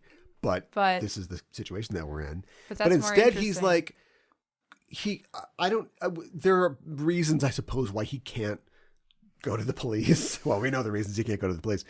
But like, he can't introduce himself to the Senshi. He can't join the team. He's hiding, and that never changes throughout the entire thing. Right. And so you have a very powerful horse who can give the Senshi the power to destroy these powerful clown aliens. Right. And he's erudite and he can speak, but he just sits around in Chibi's room or heart or wherever he is and only talks to this little girl. And that's a recipe for disaster. Yeah, I agree. That just doesn't sound good. No, it doesn't. So just get him out of the bedroom. Do you know what I mean? Do other things with him. So that's what I would say there. How could the trio attack in a more acceptable way? I think that the Amazoness quartet attacks in a more accessible way. So, I mean, they use their balls, and yes, I just said that. And it's like pool, and it pops out of their chest. It's not as horrific as the trio and their approach. I like it when they're the butt of the jokes. Mm-hmm. Right? So, like, for instance, Mehmet is essentially trying to seduce these men. Right. Because she's in every guy is an idol or something. She loves all these men. But they barely ever know that she exists. Do you know what I mean? So she looks like an idiot. And then eventually she gets frustrated and just like, pulls out a device or a gun or something like that. And, is going to take their heart crystal. Yeah. Whereas these guys, we've talked about this in the show. Why do the women always fall for them? Is it magic? Is it power? Do we see them using fairy dust? No, don't get me wrong. Like, a tiger's an attractive guy, but it doesn't mean that you're going to fall off your horse almost the second that you see him. I'm totally fine with like women being stupid for love and or lust and making dumb decisions, but it's a step above the maturity level that we can really explore in a show that is ostensibly for children. Yeah. As surprisingly mature, and listen to me, I mean, in terms of complexity, that this show can get in depicting like a relationship between Mamoru and Usagi, when she's not just whining for him to buy something. That is, where does that go? People talk about like Usagi losing growth in this season, all the senshi kind of losing growth. It's not just that it's lost. It's not lost like it's gone backward. It's lost like it's just gone missing. Yeah. Like that level of writing is just not present in this. Yes. And so I think that maybe there's no way to fix it and to have it be so coded as them, predating on these people. They're literally looking at pictures, this one, not that one, this one in a bar. Maybe there's no way around that. But I would say have it be something like we talked about on the show with the corruptions of the dreams. So maybe you could get their attention by being good looking. And so the subject is like, who's this? And then they're like, hey, you love pottery, don't you?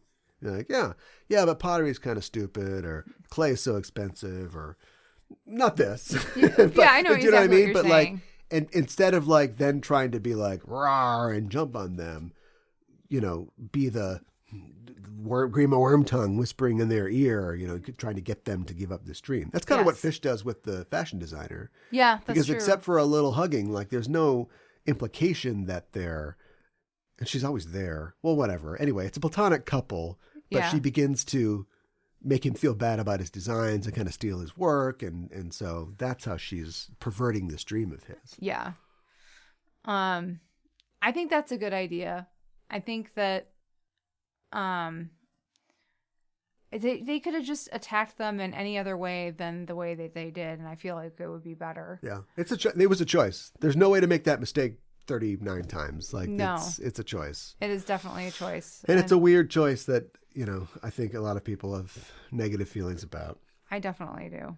One last question from Twitter. This is from @DeliaIsTyping, and the question is, why isn't he in jail is absolutely the most pressing question.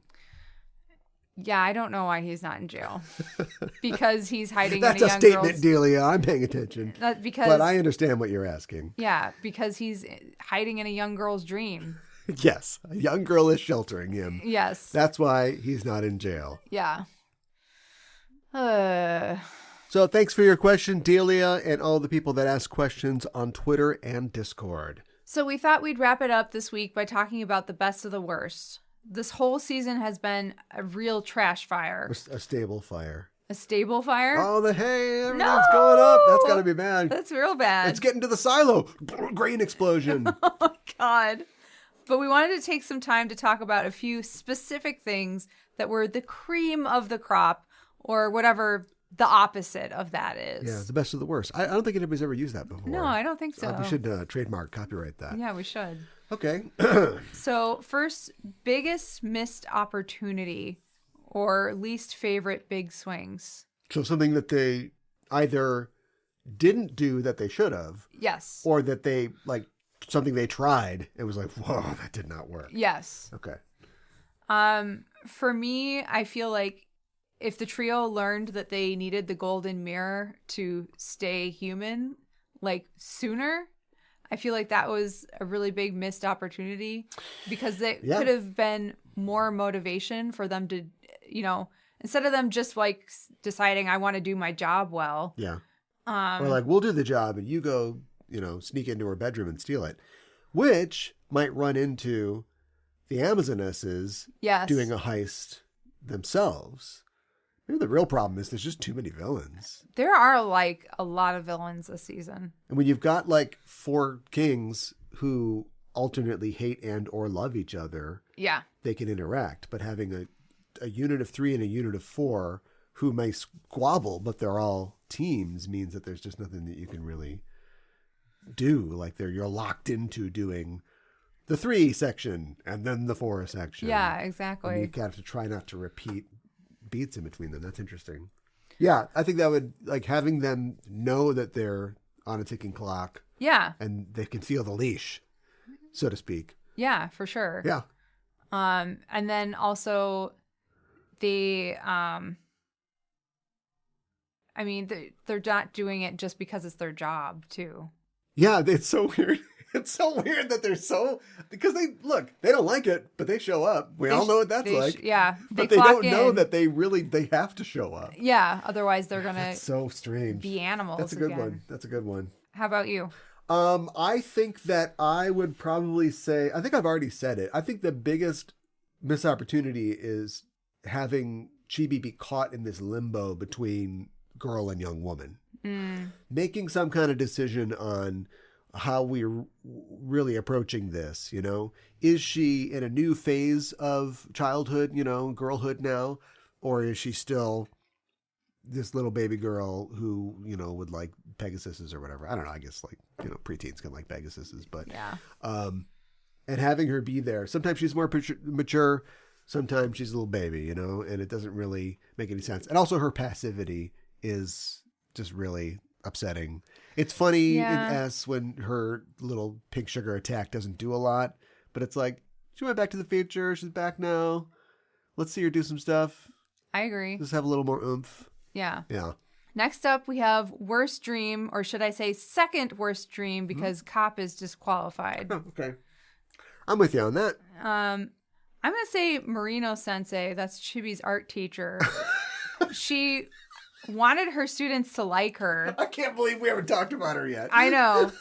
And maybe just be a better teacher and give them constructive criticism instead of pointed criticism, and then they would like you more. Yeah. Just a thought. Yeah. It's not unobtainable, your dream, but you're putting yourself in the way. The dreams were all over the place this year, and so that makes some of them hard to sort of criticize, because it's like, what do you want to do exactly? I don't really get what this is. But since Cop is disqualified, I would also have to pick Marino Sensei. Forget Pegasus. This is the real villain of the piece. An educator that hates her job. She hates the students, and she's too bullheaded to either learn to get better or just flip and quit already. Yeah, exactly. A monster. And this should have been flagged immediately by any dream-seeking being, good or evil. You think the artist dream is dirty? The lemur should have been like, oh, this one's gone off. This dream is horrible. We got to move on. There's nothing in here. Yeah, right. Ugh, terrible. Well, and we know Tiger didn't want to talk to her even. Even Tiger was like, Next, we have worst lesson. I had a really hard time picking just one. Well, let's alternate. I got a couple too. Okay. Worst lesson learned. Worst lesson learned. There's a lot of them. Yeah, there is a lot of them. From episode 131, you should date a person that you feel pity for, even though you are already in a loving relationship. Yeah. Yeah. Talking about Naru and Umino and Tiger's Eye. Or even, I guess I don't know how far Ukuko Mama is willing to go, but just like, look, this crazy guy on the ground talking about pickles. Just keep walking. Yeah. Act like you're in New York. Just keep walking. Exactly. I think a bad lesson for this season is talk to strangers. Yeah. Let them text you late at night. Oh my gosh. Keep their secrets. Yeah. Don't tell anybody else. And then lie about it when people start getting close to finding out. Just straight up lie. Yeah, that's what you want. Yeah, that's a great lesson. I'm going to be like my hero, Chibi. From episode 143, 7-year-olds should date and get dating advice. I mean, it's actually featured in a couple of different episodes, but... Yeah, like Rika's like, you got a fellow, Chibi? It's like, I'm 7. Or maybe 9. We don't really know. 9. We Yeah, don't know. we don't I know. I just picked an age. It's hard because I'm having trouble finding lessons in this season outside of just the emulative behavior that when our characters make bad decisions, that's fine. That's good for a story. But like they just do things and then nobody ever calls it out. And you're like, is that right?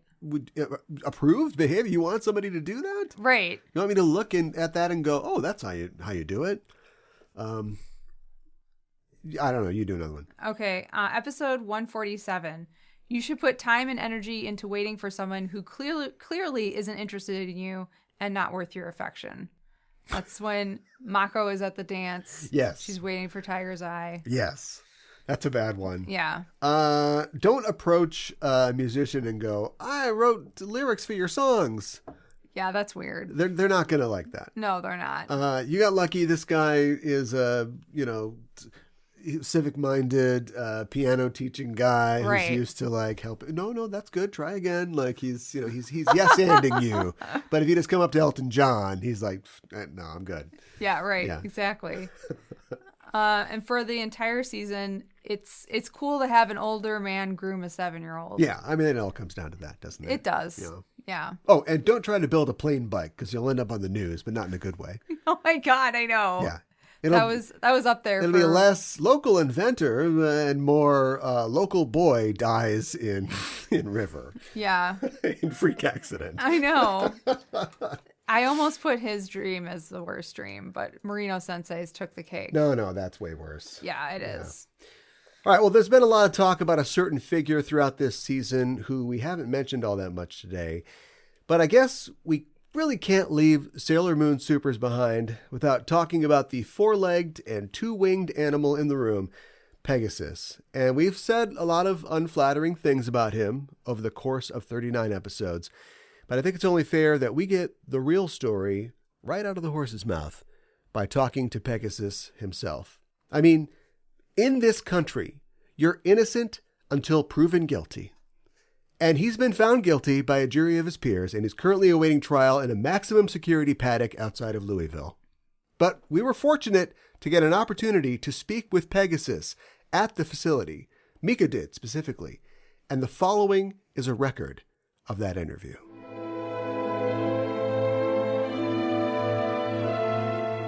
Anna, Mika on H, good morning.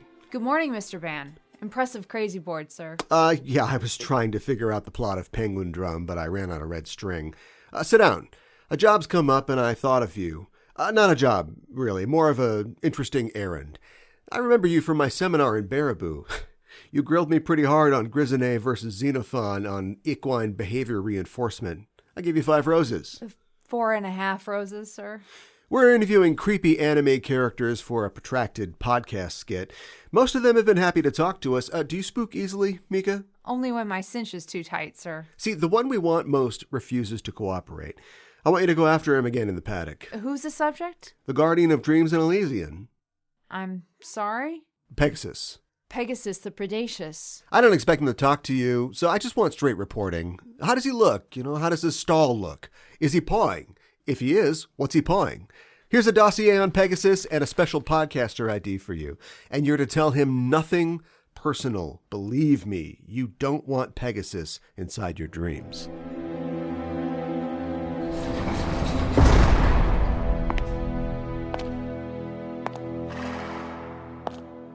Good morning. Mr. Pegasus, my name is Mikan Hana. May I speak with you? May I see your credentials? Certainly. Closer, please. Closer. Too close. That's a 2020 Emerald City Comic-Con press badge. You're not a real internet journalist, are you? They canceled the show that year because of the pandemic. We never even got the airfare back. I'm the co-host of the Sailor Noob podcast. They sent a co-host to me? I'm still holding out for Miranda Sings. I'm a broadcaster. I want to hear your story. Get your point of view. Maybe you can decide if I'm qualified to do that. That is rather yes and of you, co-host Mikan Hana. Sit, please. Oh, not on that patch of straw. Did you do all this hoof art, Pegasus? That is the Kimi-chan statue in Yamashita Park. You know Azubu-Jaban? All of that from memory?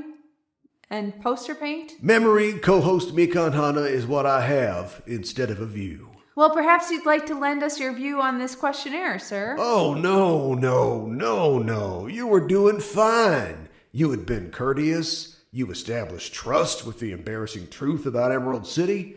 And now this ham-handed segue into your questionnaire. I don't have opposable thumbs. How am I going to fill it out? Much less pick handcuffs with the broken pen. Plus, I can't regurgitate. Ah, shucks. Just send it through now. Oh, co-host Mika, you think you can geld me with this blunt little tool? I thought that with your knowledge... You're so ambitious, aren't you? You know what you look like to me with your anime t-shirt and your cheap microphone? You look like a noob. A well-scrubbed, hustling noob with a little taste. Consistent output has given you a solid following, but you're not more than one generation from Twitter egg avatar, aren't you?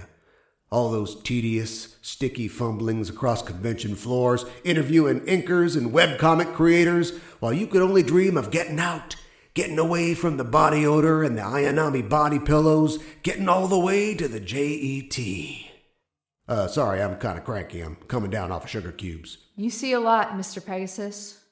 But are you strong enough to point those 210 degrees of vision on yourself?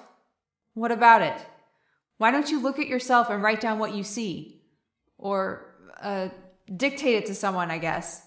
How about it? A veterinarian once tried to test me. I ate his liver with some steel-cut oats and a nice apple catawba. Glad I skipped breakfast. You were caught outside of a Kids Bop concert in Raleigh trying to blend in with the police horses, weren't you? Yeah, they got me. Old Pegasus just ran out of track. You know, things are different now. I used to tell the kids I was Twilight Sparkle's stunt double, but the bronies ruined all that. Now I'm Cinder from Unicorn Academy, but I don't even have Netflix. I just can't keep up anymore. Maybe they'll release an 8K of The Last Unicorn. Why am I helping you? Yeah, it's too rankin' and bassy. Hey, wait a minute. You gotta give me something before I give you something. Quip pro bowl, Mikan Hana. Quip pro bowl. You molest Latin, too? Quiz no voles. Yeah, all right, fine. You were a fanciful girl, weren't you, Mika? But this isn't your first encounter with the equine, is it? Yes, I went to horse camp in the summers when I was a kid. It's in like the Jewish bylaws. I thought I smelled canoeing, but this is something deeper. You collected animal figures with little creatures made of glass, didn't you? Hummingbirds and elephants, but you had one special one, yes? A horse that wasn't a horse? Yes, I had a unicorn figurine as a little girl. Wow, you are blowing my 8-year-old mind. And you had a poster on your bedroom wall until you were in your 20s, didn't you? What was on that poster, Mika? A unicorn? I'm in your dream! Jesus, I'm arguing with a 900-pound pigeon that sleeps standing up. Your dream. It's your turn, Pegasus. Quid pro quo. Why are you such a creep? Why are you hiding in the dreams of little girls? Hey, they're very mature for their ages. Tell it to the judge. Oh, wait, you did. And now you're in here in the federal pen. No more late night phone calls. No more hotline bling for you. What's the matter? Nothing to say? Trainer run out of peanut butter to smear on your muzzle? We never used peanut butter. It was a nylon thread in my mouth. That's not the secret I'm asking about. Quid pro code, Pegasus. God damn it, now I'm doing it. Look, I'll level with you. A horse is a horse. Of course. Of course. But dreams are magic. I am made of magic, and little girls are too. They're so full of potential, unlimited potential. Girls who have dreams are capable of anything, and if we help nurture those dreams, they can be anything, they can overcome anything, and maybe, if we're lucky, they'll make this cruel world just a little bit better. And sometimes, just sometimes, they change into their pajamas in front of you. Okay, I'm gonna go. Oh, no, wait! They only let me out of here for hoof cleanings. I don't have any mane conditioner. Wait, Buffalo Bill's real name is Nero Murhays. That's just an anagram for horse manure? You son of a bitch. Please, they won't even let me play Roblox in here. Bye. Don't eat any hemlock in the yard. Tell McConaughey the Lincoln lawyer sucked. He knows. Wilbur.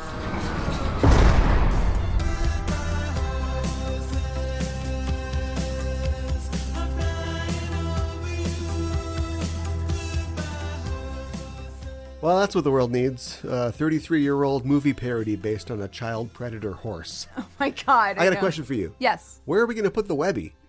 I mean, we don't have a mantle as per such, but, you know, we have to clear out some space for it. We'll have to create a shelf for the Webby. Specifically. Yes, this is the Webby shelf. Yeah. Yeah. Nothing else goes on this shelf. That's right. It stands alone. Well, the other Webbies. Oh, the other Webbies, Obviously, that's true. yeah. Yes, got to make a big shelf then for all the Webbies. Yeah. Okay, let's start working on that right now. Okay, sounds good. Next time on Sailor Noob, we will be talking about Sailor Moon Super S, the movie, as well as the short Sailor Moon Super S plus Ami's First Love. Yeah, I'm curious about Ami's First Love. Yeah. Because I felt like we've already seen it, but I guess not, unless we're going back in time. So the only Scardian to kind of get their own short.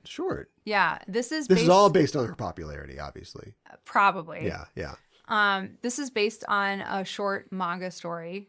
Okay. So, and all of a sudden she got like some story. Yeah. More or less, but Ami's the most popular. She's the most popular, so we're gonna do an Ami. Weirdly, some people disagree, but Chibi ranks very high as well. She does. People like Chibi in Japan. Yeah. So, okay, looking forward to that. I think.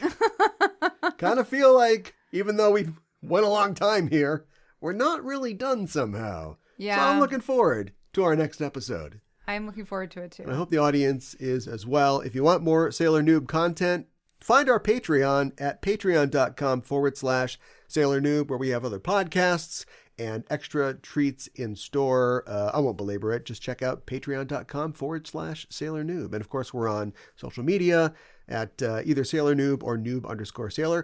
Yes, we're on the Blue Skies and the Mastodons and the Threads and everything. We just haven't had a chance to really build those out yet. But if you're on those platforms, look for us there. And I think we're there. And subscribe to us. We'll have content there soon. Also, we mentioned on our last show that we want to set up a watch party for the Sailor Moon SuperS movie, and we are still working on that.